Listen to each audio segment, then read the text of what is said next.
welcome everybody. I hope everyone had a nice Memorial Day weekend. Anybody had enough rain? I'm over the rain. But we're delighted to have you again for another installment in our DEI committee's journey to supporting companies as they work through their DEI journey individually and collectively as we as an industry look to improve the diversity, equity, inclusion, and belonging of people in the workforce of biopharma and manufacturing. My name is Shayla Nunn-Jones. I am Public Affairs for Novo Nordisk, and along with my co-chair, Neil Jones, no relation, we are excited that we're here again this time to talk about ups and downs of the DEI journey. And I'm going to kick it over to our moderator for this discussion, Ashley Jefferson, the Director of Early Career and Talent Outreach for Beam Therapeutics, who will tell you more about the discussion for today. So thank you for joining us. Thank you very much, Shayla. Good afternoon, everyone. Thank you so much for joining us today and taking time out of your days to be with us for this panel discussion on the ups and downs of the DEI journey. I'm excited to get into the discussion today with our panelists and also just to talk about the topics we have on deck as well. First, I'll start by introducing myself. My name is Ashley Jefferson. I'm the Director of Early Career and Talent Outreach here at Beam Therapeutics. We're based in Cambridge, Mass, but also have a manufacturing facility down in North Carolina as well. In my role, I really focus on a lot of our early talent work, so managing our intern, our co-op, and our fellowship programs, but I also co-lead our inclusion, diversity, and belonging group.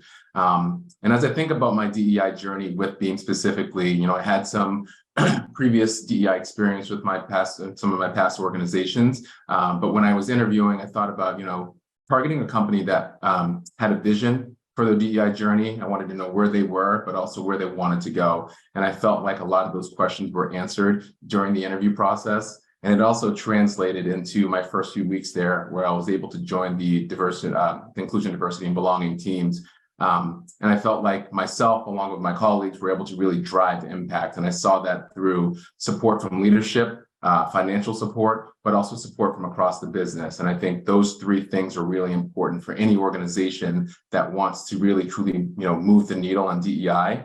And so I've seen, the focus is on education and awareness within the company on all things DEI. And I was able to, really sort of put that into play, not only within the DEI group, but in some of my work in the intern and co-op space as well. So I've truly enjoyed that journey, the journey that I'm on now with Beam, and look forward to continuing to sort of evolve and build out the work that we're doing in the DEI space. So, but with that, I want to make sure that we have some time to introduce our panelists next. So Susie, Pan, and Anu, in that order, I'd love to have you guys just introduce yourselves. Tell us a little bit about your background and how you got involved in the DEI journey at your companies. Yes, thanks, Ashley, and thank you so much for having me on this panel to NCBIO today. I am Susie Silver, she, her pronouns. I am a senior consultant and innovation strategist on the team at the Diversity Movement, and we are located in Raleigh, although we work nationwide and even internationally, kind of going back right to my own journey. A lot of my DEI work started with personal reflection, a lot of understanding what I had to unlearn and relearn, and then also my sense of self. I am part of the LGBTQ+ community, and I often say and tell in a longer story than today, my story redefined my purpose. And I really got into LGBTQ+ inclusion in educational facilities and institutions first. That sparked my own consulting company, started in 2015, did that while also still in public education, actually, for many years. And then eventually in 2021, I joined the team at the Diversity Movement. And through that journey from, before 2015 and in my own story, really sparking in 2009 through just a lot of different important topics and education and conversations and commitment to leadership and you name it in that journey. And that kind of robustly brought me to the Diversity Movement and the team that we have. And, we are a team that is mighty, and we really love to unlock workplace excellence with a focus on, the business as well, and with that DEI lens. So I'll pause there. Happy to share more of my story with anybody at any point. So feel free to reach out. You'll get our information, but I just want to thank you for being here. Thank you. Good, great. I guess I'll go next. So good afternoon, everyone. So my name is Pan, P-A-N, Pan Patel. I'm the privilege of being head of diversity and inclusion for clinical trials at IQVIA. IQVIA, a large global provider of technology, advanced analytics, and clinical trial services for the industry. I've been at IQVIA for about 2 years, and my role really is pretty specific. It's really focused on ensuring we are embedding diversity and inclusive practices through the sort of our planning and execution of clinical trials. And really the focus is to ensure we are driving health equity writ large with that effort. Prior to my time at IQVIA, I was at Celgene. I worked in the patient advocacy and diversity space, putting strategy together. And prior to that, many years at Bristol Myers Squibb, doing similar type of work, really patient engagement work and patient-focused drug development work, with a real focus around bringing insights into the organization. So I've been really driven by making sure we're not as insular as we have been in the past, and looking outward as opposed to a little bit more inward. And really my drive around diversity has been my frustration speaking with patients and caregivers and their sort of lack of information in terms of access to clinical trials and new and novel therapies. So really born by frustration and a career driven by focusing on the patient. So I'm thrilled to be here. So Ashley, thanks for the introduction. Look forward to the discussion. Thank you. Anna? Hi, all. Thank you so much for inviting me here today. I'm very excited. So my name is Rania. I am the Director of IT for Purdue Pharma. And when I say that, you probably think the Director of IT and DEI, how do those two things go together? Well, it is a really interesting, what I think is an interesting story. My DEI journey really started with my children. We moved to North Carolina about 10 years ago, and I needed to find a way while I was starting a new job, but to stay in touch with my 3 children and understand the schools they're going to and the environments. So I at that time decided to volunteer at each of my children's 3 separate schools, 1 Friday a month at each of their schools. And I very quickly understood that the county that we are in really values diversity, equity, and inclusion. And I had a chance to work with a particular subset of children,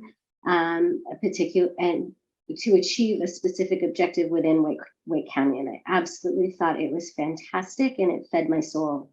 So in 2020, when the George Floyd incident went down, our CEO said, we need to do something.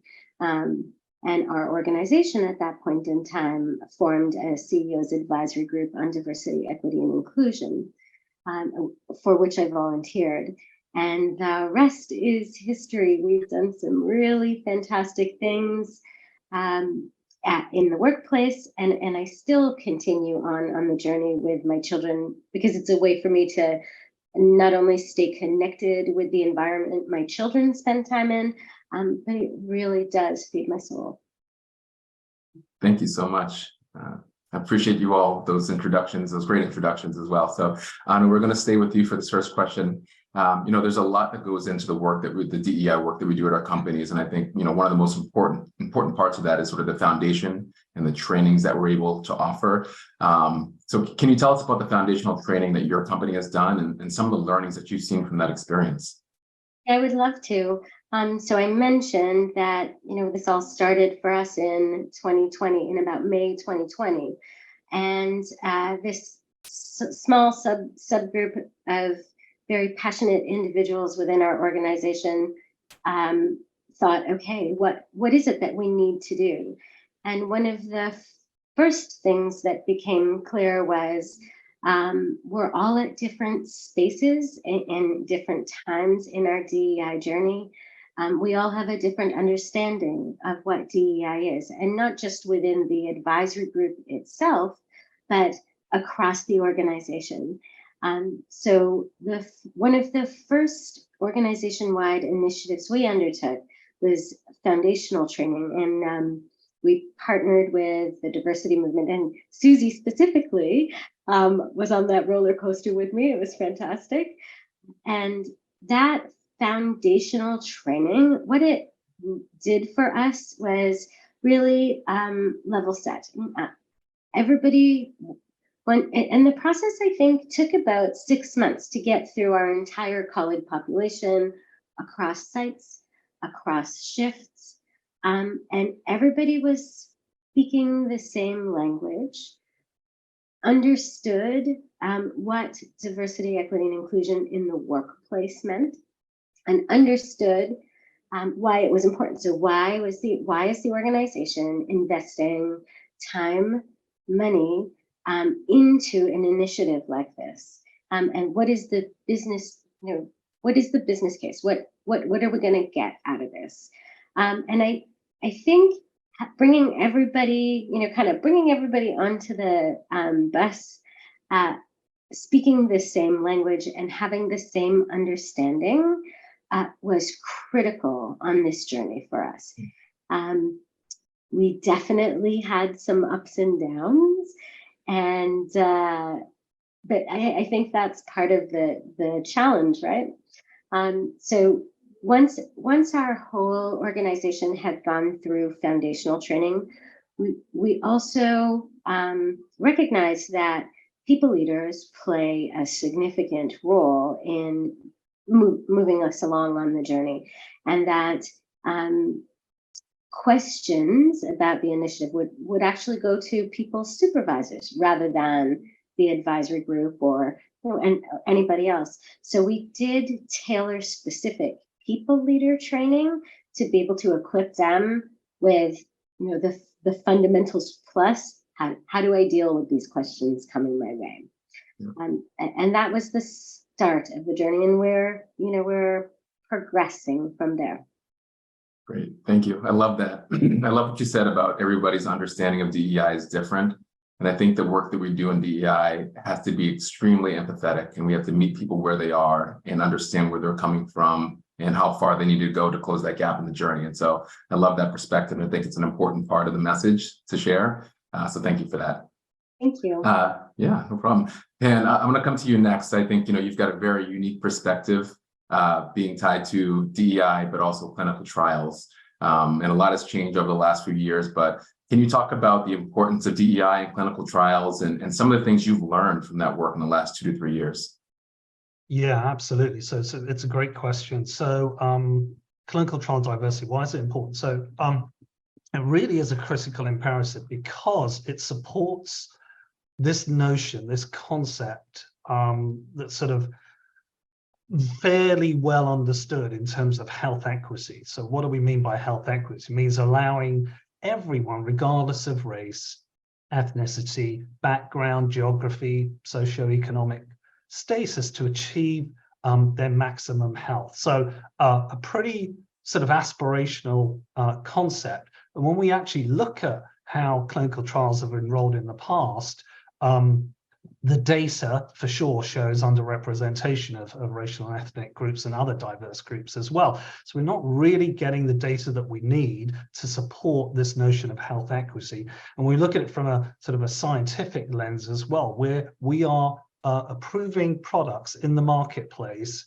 with, and I'll characterize this in the best way I can, with limited data. So data that is focused perhaps on one large segment of the population and doesn't include other critical parts of the populations that are actually going to be impacted by those products. So really important concept because it drives that notion of health equity. Also, there's a sense of social good, so social justice and fairness in the work that we do. So reputationally, pharmaceutical companies, CRO companies, are challenged in terms of public perception. And if we continue along the road that we have been on, as successful as we have been, and we have been successful as an industry, we need to change the direction we're going in and make our trials representative. And it is quite a challenge. So the one thing I will say that I'd imagine, that I could sort of encapsulate that I've learned in the last 2 or 3 years, certainly working very directly around clinical trials engagement from a diversity perspective, is that it is a juggernaut. I mean, it is like an oil tanker. The industry is like an oil tanker that's moving through the ocean. It's a difficult thing to sort of turn around and nudge in the right direction. But there's certainly things that we can do, some very basic, tangible things, like just making sure we have materials that are in language for those audiences we're trying to engage with, making sure that our study sites are actually engaging with the communities that they are located in. So these are some of the really basic things we can do to drive trust, to engage those populations that haven't been engaged in the past. And we know, and I'll draw an example from our experience with COVID-19. We were, as IQVIA, part of Operation Warp Speed. When we ran some of those studies and we leveraged all the tools that we have to support diversity and inclusion, we did see that we were actually above industry standards in terms of representation. So something like 16% Black and African Americans, opposed to industry average of about 10. And for Hispanic and Latino audiences, we managed to get 35% percentage in our COVID studies in relation to 23 across other industries. So we know we can do it when we try. And I guess the point is that we have to try, and we have to have the right methodology in terms of the planning and setting goals and driving towards that in an industry. And also, and I know we'll talk a little bit about this, changing the culture of organizations in terms of how we represent ourselves organizationally as a workforce, because that has a direct impact in terms of how patients see and interact with industry as we go forward. So really critical work. Happy to talk a little bit more in detail about some of the other lessons we've learned as we have this discussion. Great. Thank you very much, Pat. I love that answer. Super insightful. I love the framing of it as an oil tanker or a juggernaut, right? I think sometimes our work feels so large and so great that it's too hard to change what's already in motion.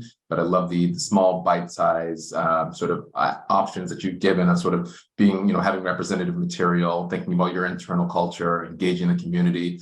Those are small, actionable steps that we can take to start to change the direction of the way we're going. So thank you for that. Susie, I'd like to come to you next. I imagine as a consultant, you've had, the opportunity to work with companies of various sizes or at different points in their DEI journey, including Anu's as well. But I'm just curious if you, what are some of the challenges that you've seen in DEI training, and what advice can you offer to those participants here today as they continue their journey with their DEI journey with their organizations? Thanks for the question. And I'll loop in a bit of what everybody's talked about already. So this will be good to also tie it through. So, as Anu mentioned, there was a general and not formal yet assessment of what do we need. So first and foremost with DEI training, you have to understand, what does the organization need, or what does a team need, or a subset of leaders like the people leaders, Anu, that you mentioned, of understanding where the culture is at. So really the assessment of where is your organization, what are the needs, if you're having training, and this was mentioned too, what's in it, we'll call it the with them sometimes, what's in it for me. Your various leaders want to know, if I'm doing this, what's in it for me? If I'm doing this, why is it important to the organization? Training should align and link to your organizational values. You'll get more buy-in, you'll have more engagement if those are answered and it's aligned with the values. And DEI, well, I am an educator through and through, and I know Anu's experienced that herself. I feel very passionately about training and education and conversations. And Pan, as you were saying, the culture and even the shifting of the culture. What I do want to say is DEI does not equal training. So DEI within an organization the lens in which we operate, from our recruiting to our retention to our promotion to mentorship and sponsorship. And so training is a component of an overall strategy. And so that's one thing, and I'll get back specifically to training in a moment to get some tips on, well, okay, we've got some training, what do we do? What should we look for? But if it is possible to actually have a formal organizational assessment, and that will give you also baseline data, both quantitative and qualitative, to understand this is where we're at. Here's how people are feeling about the opportunity in our organization. People are interested in X subject, to then have Y event. And so we want to think that data and that information will really help. And it really does. And that's where we see that traction, where if there is then support and education or training, it's sustainable and we can track progress.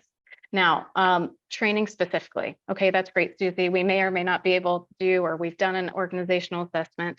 Again, answer the questions this training or this educational opportunity will provide, those learning outcomes, those actionable items. And a training should have things that are digestible. And Ashley, we're just saying those things that we can put into motion. Even if it seems small, it's not small.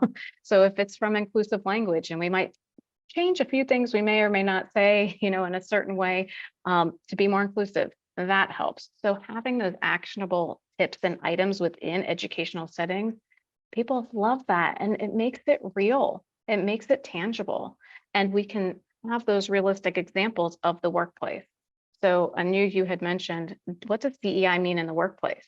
That could be very different to us of what it means outside of the workplace. So how are we operating with the lens, with the language, with the tools for the workplace? And so those are a few things, about the training. So anybody here, if you're, partnering with somebody, you have somebody coming in, don't be afraid to ask, how is this session created? Is there interaction? What is in it for our people? Why is this topic important? How can you customize this session to align with our organizational values? And how can you customize this to the real issues or topics that we're talking about?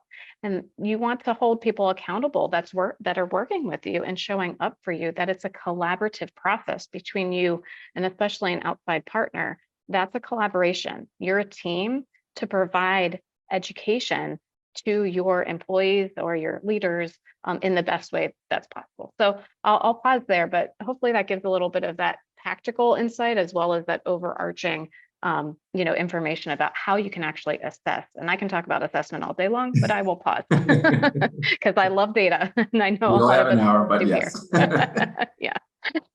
Great. Thank you. I love the point you've made that, that training is a component, right? I think of DEI as a large puzzle where it's sometimes, it's a 1,000-piece puzzle. It's tough to think about all those pieces and how they fit together. But as you slowly start to piece it together, you can see the big picture of what you're building. And I think that's an important part to remember. The ups and downs of that DEI journey, it's long.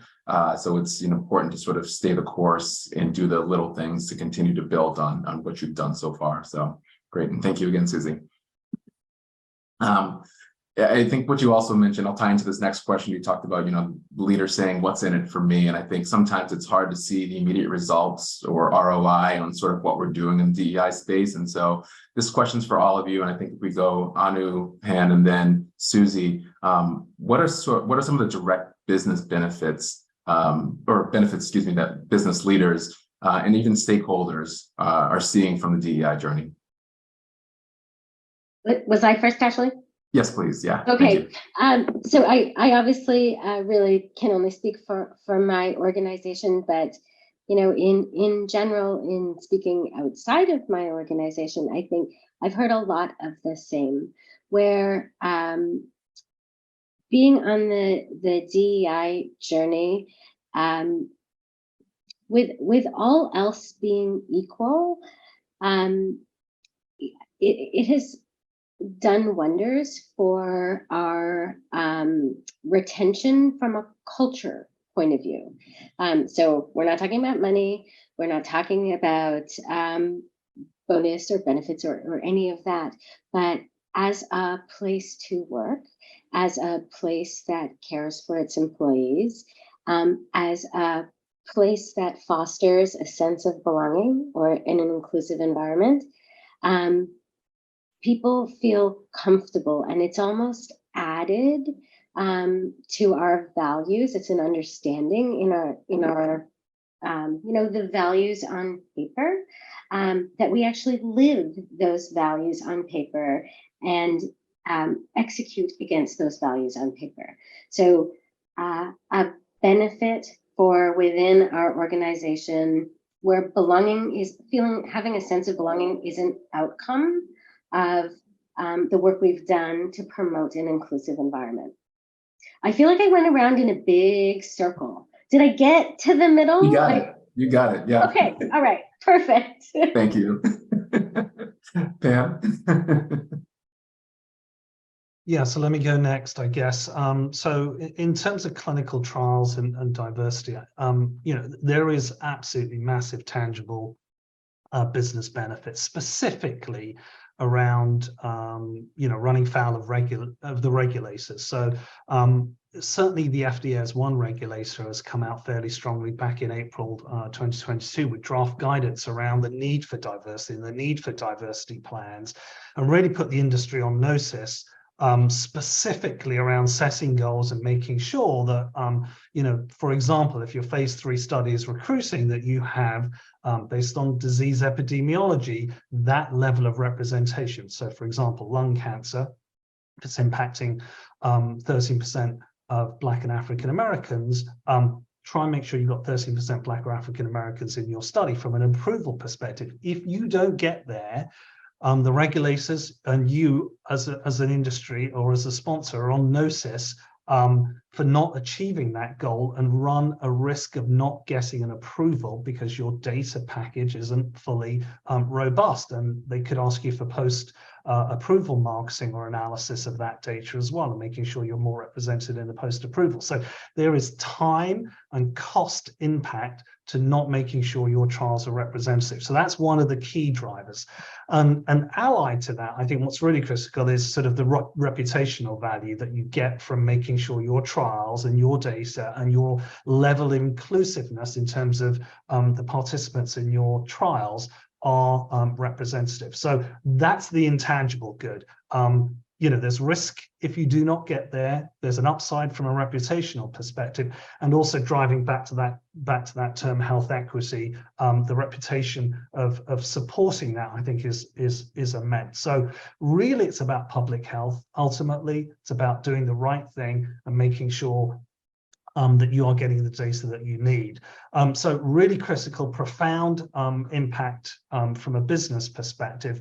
When we're having discussions with different sponsors around the operational aspects of delivering clinical trials, we do get, why are we doing this? Will it slow us down? We are not sure what good looks like. And as an industry, I think we are wrestling with those discussions and conversations at different levels. But certainly I would say directionally through COVID, post-COVID, with more awareness around some of the disparities and health disparities that will manifest because trials weren't really representative. I think hopefully we are moving in the right direction, and across organizations, across functions, we are seeing better alignment to achieve those goals as well. The other thing I would say from a transparency perspective, the FDA have something called the Clinical Trial Snapshot, which is data that reports race and ethnicity across clinical trials on an annual basis. And so again, industry have been asked to share that information so it's in the public domain. And you don't want to be one of those companies that have poor representation from that perspective as well. So a number of really tangible reasons as to why you should support clinical trial diversity from a business perspective. Thank you very much for the answer. Susie? Right. And I was taking notes as I always do, because I've learned something every day. So thank you for the information to everybody. So, thinking about the business outcome, well, again, I could speak for a while. Let's focus on a few things. First and foremost, if we're thinking about recruiting, how we're recruiting, what our job descriptions look like, what is our interview process like, what's our application process like, things like that, we're expanding our pipeline. We're expanding the talent and the access to talent. And talent is looking on the websites, on social channels, what are organizations doing and what is the commitment to diversity, equity, and inclusion? And not just on a web page, but people are digging and asking questions even in the interview process. And so one is the access to talent, then it's the retention of that talent. And Anu, you had mentioned this already, that people, when they feel and know, it's not only that feeling, when somebody really knows, I'm included, I belong, I am safe, I have opportunity to grow, they're staying. So, again, with my data, but people that are feeling that way and know that way are 50% more likely to stay at an organization. We want our amazing talent to stay with us, to grow with us, develop with us. When we have expanded mentorship, sponsorship, and development opportunities, again, that retention, innovation rate, we are here in the space today, innovation and creative thought is critical to the work that many of you, if not all of us, do here today. And so those innovation rates, the willingness to take some risks, as Pan was mentioning, yes, there's risk sometimes involved, right? With depending on what it is, but that risk, that innovation, the creativity goes up exponentially. And then there is also data to support that by numbers. And then of course that productivity. You can track over an hour a day when people are seen, safe, heard, amplified. And so that's living out the values. Anu, as you mentioned, that's aligning to organizational values and operating. I know I've said it before today, operating in the lens of what is diversity, what is equity, and what is inclusion to us, to the team, to this project. And that's where we're seeing those really important things, especially with that retention and the recruiting. So I'll just focus on those two kind of categories to today, but I think that's really aligned with what we're talking about as well. And that's a journey. Actually, the last thing I'll say, you were saying the ROI of DEI, and that time involved. With that true commitment, and depending on where your organization is on the journey, the sustainability of the commitment is essential. That progress can happen in 6 months. It can also happen between 3 and 5 years. So some of the initiatives, we started this, it's not working. Well, how long has it been? What are we tracking? What are we trying to understand that needs improving? Have we piloted something that we need to adjust? So giving that time, and I will stop there, but I just wanted to mention that it's okay that it takes time. And those small incremental wins are okay to celebrate and should be celebrated, and then also partnered with that long-term plan. Thank you all. You all mentioned something I just want to quickly bring up. Like Susie, you mentioned people are digging, looking beyond the website. Anu, you mentioned retention and sort of living the values that are on paper. And then Pan, you mentioned just doing the right thing, right? John Wagner's here, and I just remember there's a phrase he used in one of the panels he moderated a while ago that stuck with me. It's we're people before we're employees, or we're people first before we're employees. And I just think that really it resonated with me because it's people just want to work at a place where they feel comfortable, where they can bring their true selves to work and don't feel like they're not included. And so I just think that's an important part that ties back into all those comments that you made. So thank you all. So I think we have time for maybe one more question. Maybe I'll just direct it to one of you to stay on time here. But today's the last day of Mental Health Awareness Month. And so I think that's important to bring up here as well. But we all know that the highs of the DEI journey can be great, but the lows can be exhausting and very defeating. And, many hands make light work. And I think that's important, right, as we think about this. But employee resource groups or employee resource networks, whatever you call them at your company, they provide support for individuals and us as DEI leaders. How do we take care of ourselves as we support and lead DEI efforts? Does anybody in particular want to answer that one? If not, I can call on one of you. I'll start very quickly. Sure, thanks. This is great that you brought this up, and important for all of us together in community here, and to first and foremost check in on each other.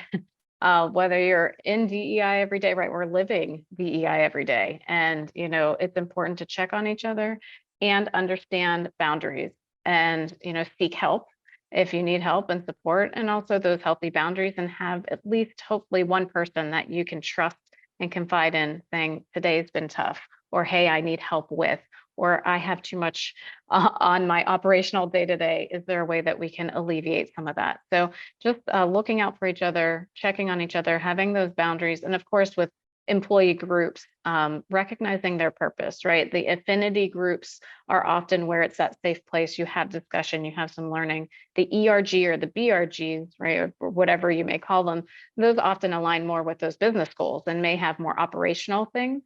So a good balance in those places for safe spaces to talk, learn, and be in community, and also provide for the business. Those are good balances.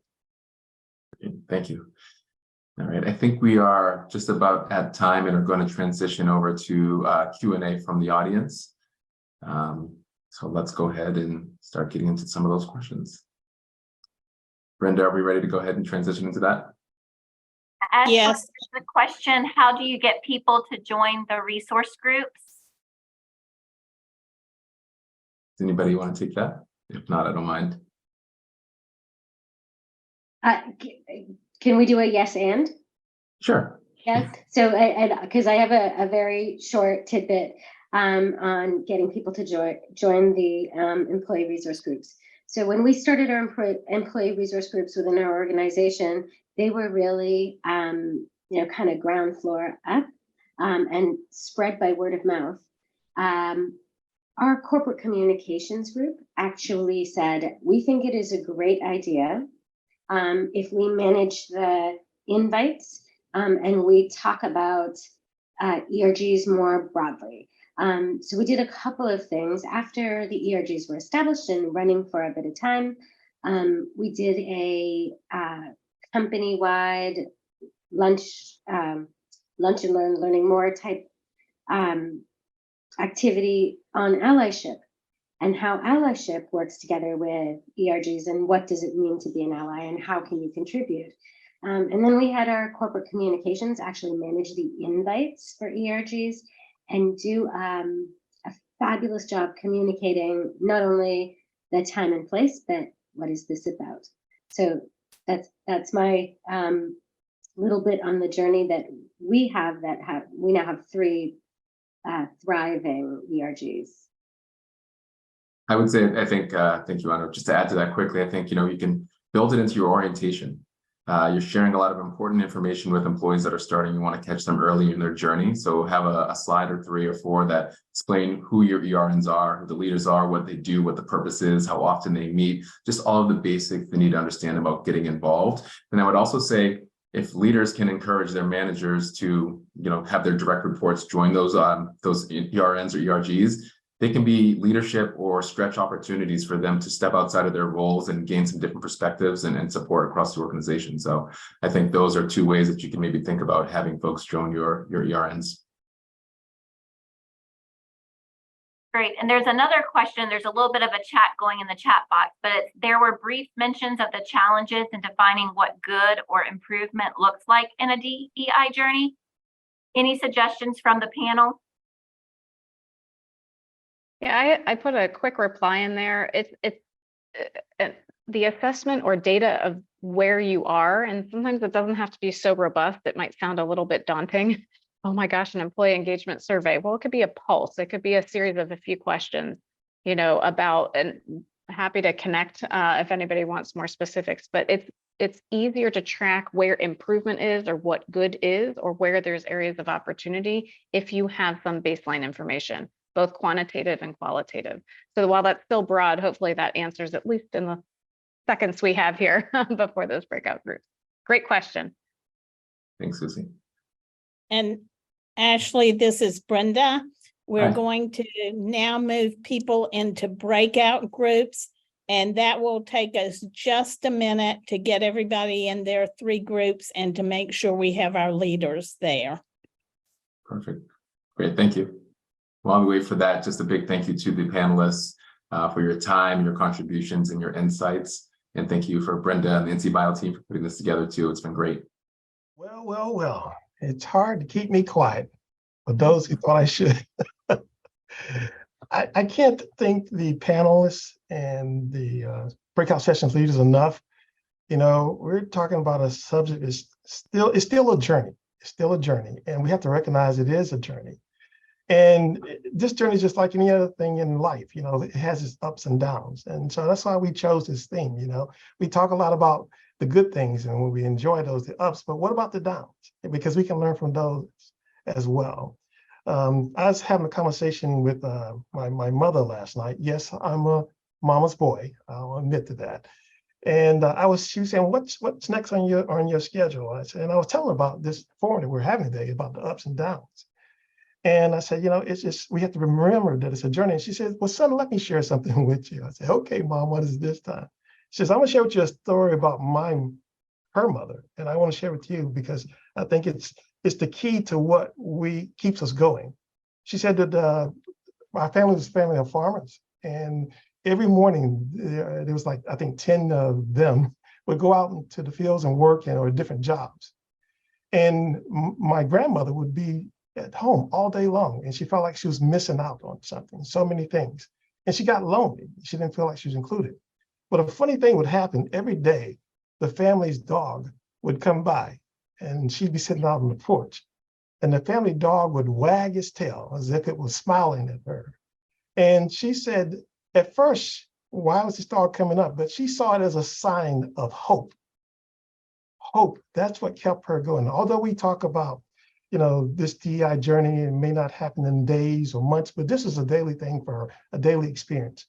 So the comment I'll make back about that, digging even deeper, when you talk about hope, I have this little quote that says to cherish a desire with anticipation. To cherish a desire with anticipation. So I encourage you all that although sometimes you have these good days and bad days with your DEI journey, that please rely on your hope, because there were so many of us, so many before us, who could have given up. And where will we be now if we did not have those folks who were fighting for voting rights, for equality, for equity? Where will we be now? So those are my huggable thoughts I'm sending to you.